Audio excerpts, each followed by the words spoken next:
여러분들께 하나 물어볼게요. 여러분들은 회사에서 어떤 사람들을 진짜 어른이라고 생각하세요?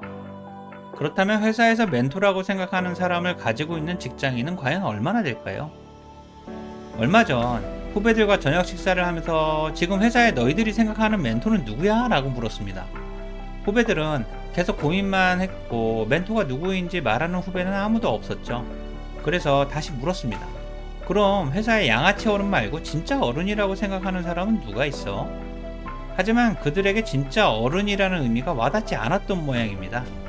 다행히 저에게는 멘토 한 명과 진짜 어른이라고 생각하는 사람은 두 명이나 있었고요. 그렇다면 지금 회사에 여러분들이 생각하는 멘토나 진짜 어른은 누구입니까? 만약 생각나는 사람이 한 명이라도 있다면 여러분들은 평균 이상이라고 확실합니다. 그렇다면 우리가 일반적으로 말하는 어른이라는 의미는 무엇일까요? 일단 생물학적으로는 만 19세 이상의 성인을 의미하죠. 사회적으로는 경제적으로 자립했다거나 가족이나 학교, 직업 등 사회적 포지션이 명확한 성인을 의미하고요. 행동학적으로는 자신의 행동에 책임을 지고 솔선수범을 할 수 있는 사람들인 거죠. 심리적으로는 역지사지와 공감, 배려를 할 수 있는 사람들이고요. 어쨌든 어른이란 의미가 너무 복잡하고 말도 많지만 어느 누구도 구체적으로 정의하지는 못하죠. 다만 자신의 경험에 따라 막연하게 어른에 대한 감각만 존재하고 있고요. 나이만 먹었다고 해서 어른도 아니고 꼰대처럼 생각을 강요하는 사람들도 어른이 아니고요.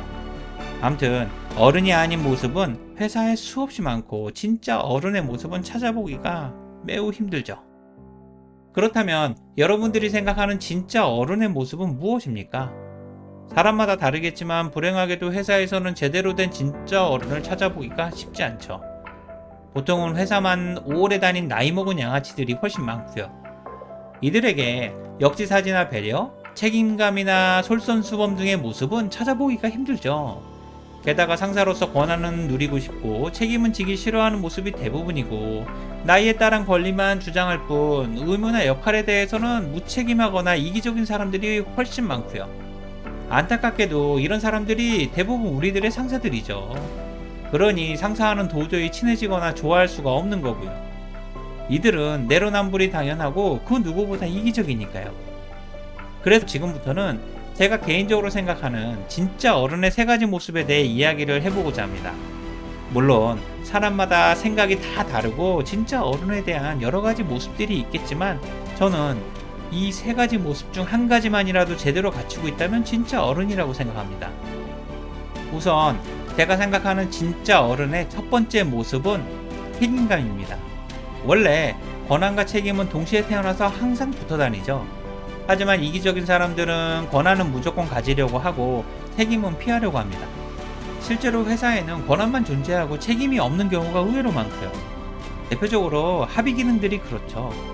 어쨌든 회사의 진짜 어른이라면 자신의 업무와 성과에 대한 책임감도 있어야 하고 자기 행동에 대해 책임을 질 줄 알아야만 하죠. 조직의 리더라면 부하 직원에 대한 책임까지 질 수 있어야만 하고요. 게다가 회사가 죽도록 강조하는 애사심이나 주인의식도 결국은 책임감으로 귀결되죠. 거짓말이나 핑계보다는 잘못을 먼저 인정하고 사과할 줄도 알아야만 하고요. 그게 책임을 지는 모습이잖아요. 하지만 직장인으로서 책임을 진다는 자체가 쉽지는 않고요. 자칫하면 승진에 문제가 되거나 직장 생활을 그만둘 수도 있으니까요. 그래서 회사에서 책임감 있는 진짜 어른을 찾는 것은 더 어려워지는 거고요. 그리고 진짜 어른의 두 번째 모습은 경청과 배려입니다. 솔직히 경청과 배려는 아무나 할 수 있는 게 아니죠. 엄청난 인내심과 역지사지를 할 수 있는 마음이 필요하거든요. 당연히 상대방에 대한 이해와 진심이 바탕이 되어야 하고요. 하지만 회사라는 경쟁 시스템 자체가 직원들에게 이기적인 모습을 강요하죠. 그래서 경청과 배려 자체가 쉽지 않고요.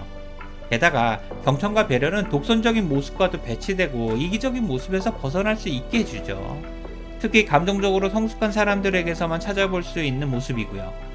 저같이 성격이 급하고 말하기 좋아하는 사람들은 절대 불가능하죠. 그렇다면 여러분들의 회사에는 경청과 배려를 실천하고 있는 진짜 어른은 누가 있습니까? 물론 질투일 수도 있겠지만 저는 거의 없다고 확신합니다. 마지막으로 진짜 어른의 세 번째 모습은 신뢰입니다.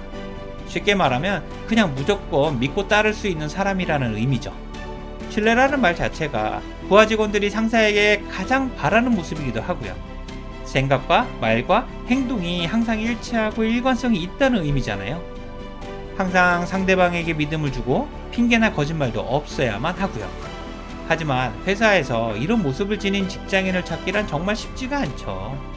게다가 신뢰는 유리와 같아서 한번 깨지면 잘 붙지도 않고요. 그래서 신뢰가 깨지지 않도록 미리 잘 관리해야만 하죠. 험담과 뒷담화가 판치는 회사에서 누군가가 그 사람은 충분히 믿을만해 라고 말한다면 바로 다가가서 호의를 표현하고 여러분들의 사람으로 만드세요. 회사에 이런 사람들은 진짜 소중하기도 하지만 정말 희귀한 존재거든요. 지금까지 제가 개인적으로 생각하는 진짜 어른의 3가지 모습에 대해 이야기를 해봤습니다. 간단히 정리하자면 제가 생각하는 진짜 어른의 모습은 책임감이 있어야 하고 경청과 배려 그리고 신뢰가 있어야만 합니다. 하지만 이게 말이 쉽지 하나라도 제대로 갖추기가 쉽지 않죠. 그리고 만약 진짜 어른의 3가지 모습 중 하나를 선택해야 한다면 저는 무조건 책임감입니다. 솔직히 이게 제가 가장 잘할 수 있는 모습이라고 생각하고요. 나머지 2개는 거의 불가능하고요. 그렇다면 여러분들이 생각하는 진짜 어른의 모습은 어떤 모습입니까? 혹시 여러분들에게 고민을 들고 찾아오는 사람이 있습니까? 만약 없다면 누군가에게 어른의 모습을 기대하기보다는 스스로 진짜 어른이 되어보는 것은 어떨까요? 지금부터라도 진짜 어른의 모습에 대해 고민해봤으면 좋겠습니다. 오늘 내용이 도움이 되셨다면 구독과 좋아요를 부탁드릴게요. 지금까지 직장스쿨 인지였습니다. 고맙습니다.